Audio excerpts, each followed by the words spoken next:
Let's go to the Shadow Education Secretary. We've got Bridget Phillipson here from the Labour Party to talk to us here this morning. Ms Phillipson, good morning to you. Today you've got... I was going to say, in front of the Daily Mail this morning, Labour opposes these life-saving laws to curb strikes. Why is it that you are going against this legislation, which is supposed to help ordinary people go about their business and stop threats to life from things like nurse strikes and ambulance strikes? Because the way to stop strikes happening is for ministers to take their responsibility seriously rather than bringing in new legislation. They should be sitting down with the trade unions trying to sort this out and to try and get an agreement. That's the approach that we would be taking. I think this legislation the government are talking about is unworkable, and I think it's a complete distraction from what needs to happen, which is proper discussions to try and divert further strike action in the future. Unions have been clear about what they want to discuss with ministers. It's just ministers are refusing to do so. Well, it's clearly not unworkable. It works in Germany, it works in France, it works in Spain. Goodness me, if there's any country that you associate with strikes, it's France, isn't it? It's not working especially well in France, where they've seen strikes increase since they brought in this legislation. And it's not working especially well in Spain either, where it's being challenged in the courts. So ministers have known for a very long time that industrial action was potentially going to happen across a number of different areas of the public sector, and they haven't done anything to properly avert that kind of action taking place. And I think the fact we've had chaos at the heart of government for almost a year has meant that there hasn't been proper discussion with trade unions about how to sort this out. The same is true in education, where we've had 5 education secretaries in 1 year. Little wonder that no progress has been made on this. Yeah. Shadow Secretary, education is what it's about for you. And today in the House, you're trying to get a vote, you're trying to get a binding vote in the Commons on ending tax breaks for private schools. Why is that? Why do you have a bee in your bonnet about that one? I think parents can make choices about where they send their children to school, and that includes private schools. I just happen to think that private schools shouldn't enjoy tax benefits. I don't think it can be justified. I think it's an easy and straightforward way that we could raise £1.7 billion and invest that money in delivering a brilliant state education for every child, driving up standards in our state schools and making sure we've got more teachers in our classrooms. That's where we'd use the money, to make sure we've got more teachers, we've got better mental health support for our children, and we're providing better help and support for new head teachers who are coming in. You know, we know that teachers are leaving the profession in their droves because of the workload that they're facing and the pressure they're under. And as Education Secretary, I want to make sure that changes, and I want to deliver high standards for every child in our country. Isn't this really, though, just the politics of envy? Because the truth is, the parents who work incredibly hard and make huge sacrifices to send their children very often to private school are actually paying twice. They're paying their taxes as well, which funds the state system, and then they're paying for their children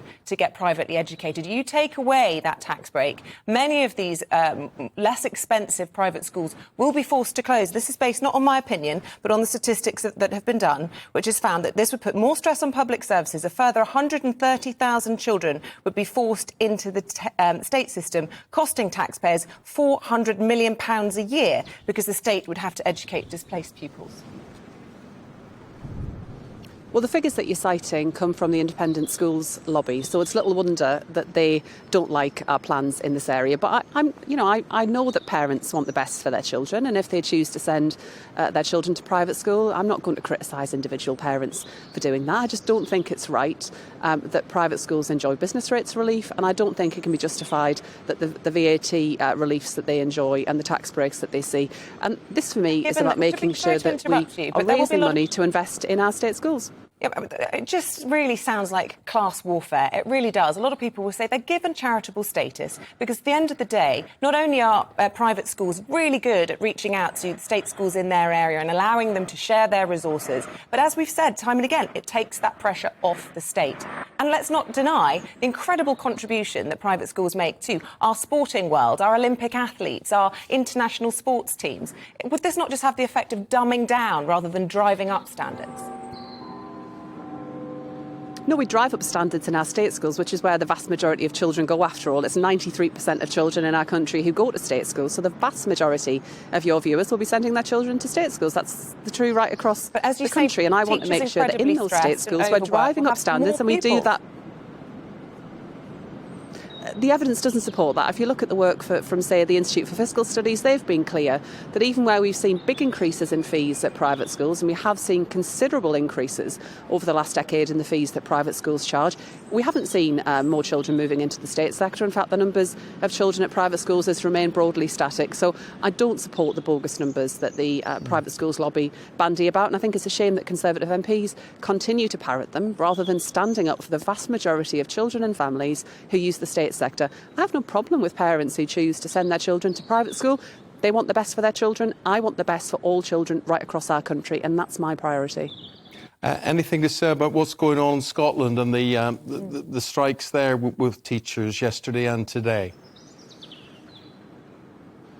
Well, no one wants to see strikes going ahead, and I certainly don't want to see disruption in our schools, and it's regrettable that that's the situation that we see in Scotland, and I don't want to see that here in England too, and that's why it's, I think, vital that the Education Secretary here in England seeks to resolve this. You know, there were further talks that took place on Monday. It's not clear that any progress has been made there. Ministers have been refusing for months to talk about pay, and that's got to change. Okay. I'd just love to finish with your own private take on your own education, Bridget.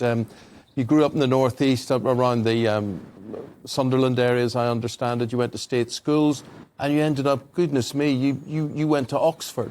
Do you ever look back and think that was against the odds, or how did that happen, or what do you thank? Who do you thank for that?